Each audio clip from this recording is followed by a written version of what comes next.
सुप्रभात। आज हम कक्षा 9 के विद्यार्थियों को भारतेंदु हरिश्चंद्र द्वारा रचित प्रेम माधुरी का 6वां और 7वां अंतिम छंद पढ़ाएंगे।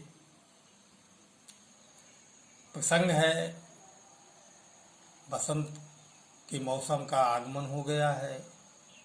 कृष्ण जी मथुरा चले गए हैं। गोपिकाओं से जल्दी वापस आने को कह के गए थे, लेकिन वर्षों बीत गए, अभी तक वापस नहीं आए। बसंत ऋतु का सुखद मौसम कृष्ण के वियोग में गोपिकाओं को कैसे कष्ट दे रहा है, इसका वर्णन भारतेंदु हरिश्चंद्र जी ने इस छंद में किया है। सखी आयो बसंत ऋतून को कंत, चहु दिशि फूल गई सरसों। बर शीतल मंद सुगंध समीर, सतावन हार भयो गरसो। अब सुंदर सावरो नंद किशोर, कहें हरिचंद गयो घर सो। परसों को बिताई दियो बरसों, तरसों कब पाए पिया परसों। भारतेंदु हरिश्चंद्र जी कह रहे हैं कि गोपिकाएं अपनी सखियों से कह रही हैं कि ऐ सखी, आयो बसंत ऋतून को कंत। ऋतुओं का राजा बसंत आ गया है। ऋतुओं का सर्वश्रेष्ठ ऋतु बसंत का आगमन हो गया है। चहु दिशि फूल रही सरसों, और चारों दिशाओं में सरसों में फूल लगने लगे हैं। बर शीतल मंद सुगंध समीर, सतावन हार भयो गरसो। और इस समय सुंदर शीतल सुगंधित हवा हमारे हृदय को कष्ट देने लगी है। अर्थात बसंत के आगमन पर वातावरण जो होता है वो सुंदर लगने लगता है। शीतल सुगंध और जो है सुगंधित वायु चलने लगती है, जो संयोगी लोगों के लिए बहुत ही आनंददायक होती है। लेकिन गोपिकाएं यहाँ वियोग में हैं, कृष्ण के वियोग से व्यथित हैं, इसलिए यह बसंत का आगमन और शीतल सुगंधित वायु इनके हृदय को कष्ट दे रही है। अब सुंदर सांवरो नंद किशोर, कहें हरिचंद गयो घर सो। भारतेंदु हरिश्चंद्र जी लिखते हैं कि गोपिकाएं कह रही हैं क्योंकि सुंदर सांवरे नंद किशोर जो हैं वो घर से चले गए हैं, इसलिए यह बसंत का मौसम बहुत ही कष्टदायक हो गया है।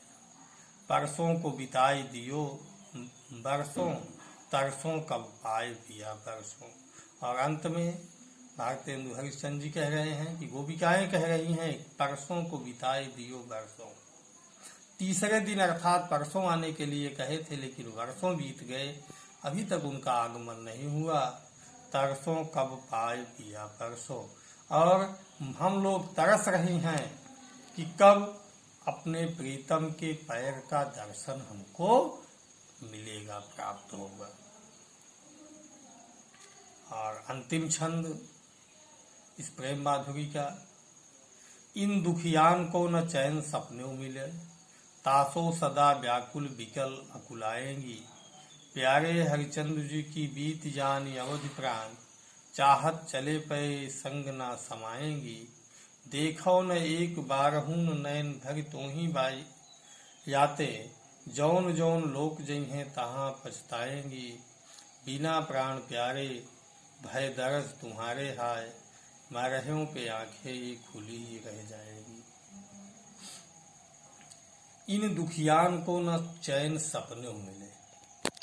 भारतेंदु हरिश्चंद्र जी कह रहे हैं कि नायिका कह रही है, गोपिका कह रही है कि इन हमारी दुखियारी आंखों को सपने में भी चैन नहीं मिलता है। गोपिकाएं अपने आंखों को निर्देशित करते हुए कह रही हैं कि ये हमारी जो आंखें हैं, इनको सपने में भी चैन नहीं मिलता। तासो सदा व्याकुल बिकल अकुलाएंगे, ये हमेशा व्याकुल रहती हैं अपने प्रीतम के दर्शन के लिए, अपने प्रभु को देखने के लिए आंखें हमेशा व्याकुल रहती हैं। सपने में भी इनको चैन नहीं मिलता, हमेशा ये व्याकुल बिकल अकुलाई रहती हैं। व्याकुलता इनकी हमेशा चरम पे रहती है। प्यारे हरिचंद्र जी की बीत जान अवधि, भारतेंद्र हरिश्चंद्र जी कहते हैं कि गोपिकाएं कह रही हैं हमारे प्रीतम श्री कृष्ण के आने का समय बीत गया है, प्राण चाहत चले, और हमारे हृदय से हमारे प्राण निकलने चाहते हैं, प्राण जाना चाहते हैं, पर ये तो संग न समाएंगी। लेकिन आंखों में दर्शन की इतनी व्याकुलता है कि ये आंखें प्राणों के साथ जाना नहीं चाहती। देखो न एक बार हूँ नयन भर तो ही आते, जौन जौन लोक जइहें तहाँ पछताएंगी। भारतेंद्र हरिश्चंद्र जी लिखते हैं कि गोपिकाएं कह रही हैं कि ये आंखें हमारी देखो न एक बार हूँ, एक बार भी तुमको नयन भर के आंखें हमारी नहीं देखी हैं।